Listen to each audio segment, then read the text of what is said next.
Salut tout le monde, c'est Painty pour paintygfx.com. Alors aujourd'hui je vais vous faire une vidéo pour vous apprendre à utiliser les brushes. Donc un brush c'est quoi en fait? C'est une image plus ou moins, ça dépend des moments transparentes ou non, qui représente quelque chose. Donc par exemple des brushes de nuages, des éclairs, il y a vraiment de tout, des silhouettes. Donc déjà avant de vous apprendre à les utiliser sous Photoshop, va déjà falloir savoir où les télécharger. Donc pour ça, on va aller dans Google, on va taper DeviantArt, voilà, et on va cliquer, en fait, vous avez ce lien-là, et normalement, vous avez Photoshop Brush. Donc là, vous cliquez dessus, voilà, donc là, vous vous retrouvez, en fait, c'est des gens, c'est un site de partage, pour ceux qui connaissent pas, hein, c'est un site de partage d'images de toutes sortes, et les gens qui créent des brushes vont partager avec nous, avec tous les passionnés de graphisme, même peu importe, des brushes qu'ils ont fait eux-mêmes. Donc nous, par exemple, pour le tuto, c'est l'hiver, c'est bientôt Noël, on va prendre des brushes Snow, par exemple. Donc ce qu'il faut savoir, c'est que sur ce site, il faut les taper les mots en anglais. C'est rare d'en trouver des français, mais ouais, c'est conseillé de les taper en anglais quand même. Donc là, j'ai tapé Snow, vous voyez, j'ai vraiment de tout et n'importe quoi. Alors je m'excuse pour ma voix, hein, si c'est un peu bizarre, c'est parce que je suis malade. D'ailleurs là, je vais tousser.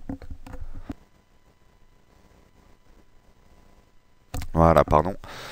Donc, on va prendre ceux-là, ils ont l'air pas trop mal comme les flocons. Ouais, non, en fait, ils sont moches. Euh, Bon, au pire, j'en avais téléchargé. Donc, je vais juste vous montrer comment les télécharger. Je crois que c'est ceux-là que j'avais. Donc, vous cliquez sur l'image et après, vous avez Download File. Vous cliquez dessus et paf, là, ça vous télécharge directement les brushes. Donc, pour les installer, ensuite, vous allez le placer soit bah là votre brush il va être là il est zippé pour ce cas là, donc là vous dézippez le nom du truc .abr, donc vous le mettez sur votre bureau. Ben, je vais le faire aussi tant qu'à faire. Hop, alors je vais le dézipper sur mon bureau, voilà il est là. Ensuite on va aller dans Photoshop, on va aller sur l'outil pinceau donc qui est ici. Donc vous voyez quand on fait clic droit, outil pinceau. Donc une fois qu'on est dessus, pour mettre notre brush sous Photoshop, on va aller sur la petite flèche ici. Ensuite, on va se déplacer sur la petite flèche en haut à droite du cadre qui vient de s'ouvrir. Et on va chercher charger les formes. Des formes, pardon. Donc vous cliquez dessus. Là, ça vous ouvre la fenêtre. Vous recherchez le brush que vous venez d'extraire. Donc moi, il est sur mon bureau. C'est celui-là. Donc je l'ouvre. Et là, en fait, si vous descendez avec le curseur, vous avez tous vos derniers brushes en fait que vous venez d'installer. Donc moi j'en ai pas mal, et encore là je les ai pas tous parce que j'en avais supprimé beaucoup. Donc voilà, au passage, si vous voulez supprimer un brush, vous avez juste à le sélectionner, hop, et soit vous faites remplacer les formes, donc vous allez remplacer une forme spécifique, ou sinon vous faites réinitialiser les formes, mais là ce qu'il y a c'est que ça va toutes vous les enlever. Donc moi j'ai pas forcément envie de tous les enlever, sinon vous faites juste clic droit et supprimer la forme. Supprimer, ok. C'est vraiment le plus simple, je sais même pas pourquoi je me suis pris la tête à aller là-dedans. Donc voilà, alors maintenant que j'ai mon brush, je vais prendre, il y a juste à cliquer une fois dessus, vous pouvez changer sa taille, donc là vous voyez il est assez petit, je peux le mettre vraiment gros. Donc moi je vais pas prendre juste, je vais prendre le brush là, il était pas dans le pack là je crois. Voilà, le flocon là il me plaît. Donc la taille, on va la diminuer un peu, donc là c'est le diamètre principal, donc voilà comme ça.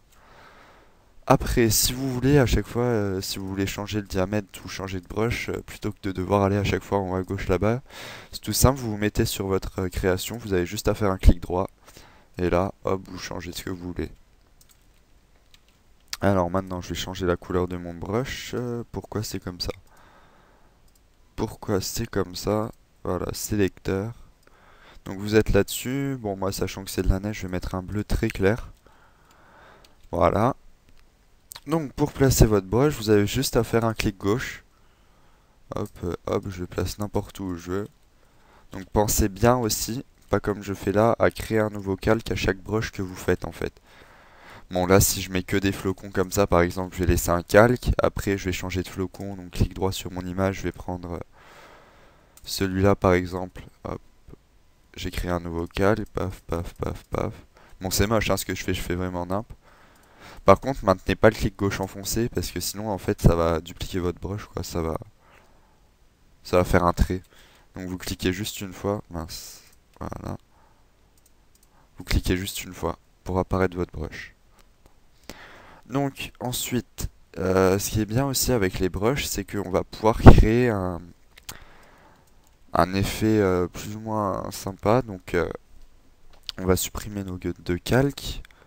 Je vais reprendre cette forme. Non, ça c'est moche.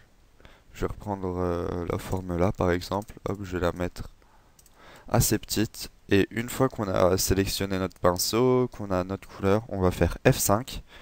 Donc là, il y a un menu qui s'affiche. Alors dans ce menu, on va cliquer par exemple sur dynamique de forme. Donc variation de la taille, c'est en fait c'est la taille de parce que si on clique, ça va faire plein de tailles différentes en fait.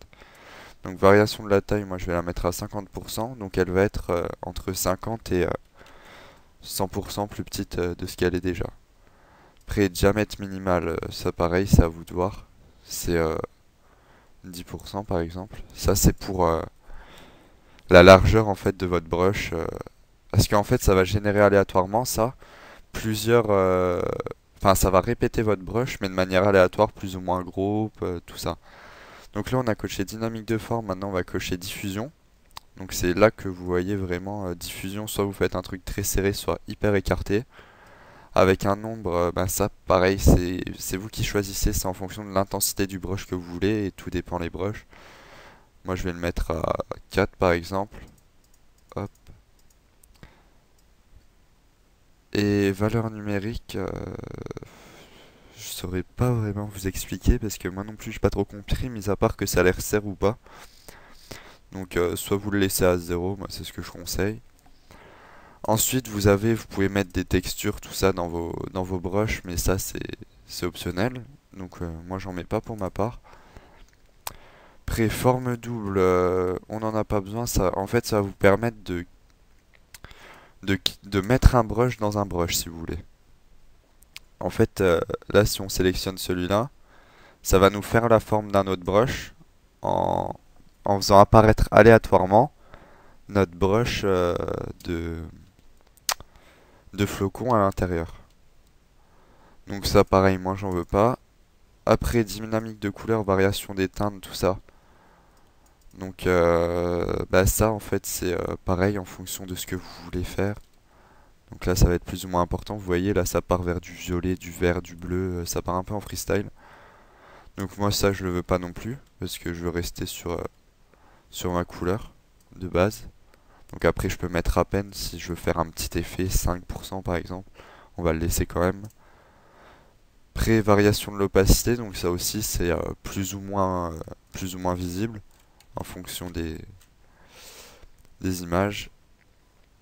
Après ben, vous pouvez ajouter du bruit, tout ça, tous les trucs là c'est classique. Bord humide, ça va faire des effets différents. Ça je vous laisse regarder vous-même et vous avez de toute façon l'aperçu en bas qui est à chaque fois. Mais bon, on va laisser lissage et on va laisser comme ça. Donc maintenant, une fois que c'est fait, on va cliquer sur les deux petites flèches en haut là pour refermer le menu. Vous allez voir, je clique une fois. Là, j'ai cliqué qu'une fois, il y a 4 trucs qui sont apparus. Donc là, si je reclique ailleurs, vous voyez, ils apparaissent pas dans le même.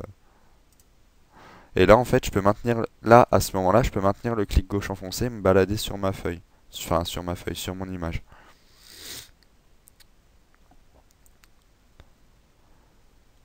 Voilà. Donc, voilà, là, c'est vraiment un bon truc sur Photoshop, ça qui est ça. Ça permet de vous faire des petits effets. Par exemple, si vous faites une signature, hop, je mets Painty, je mets hop, hop, voilà. Et admettons, je vais me faire une signature spéciale hiver, hop, je diminue la taille. Je crée un nouveau calque. Bon, là, j'ai mis un espacement assez important, hein. Donc, après, si vous voulez remodifier, hein, pareil, F5, et vous allez, moi je vais aller dans diffusion. Et diffusion, je vais la mettre assez faible. Enfin non. La diffusion, faut la laisser importante, mais c'est...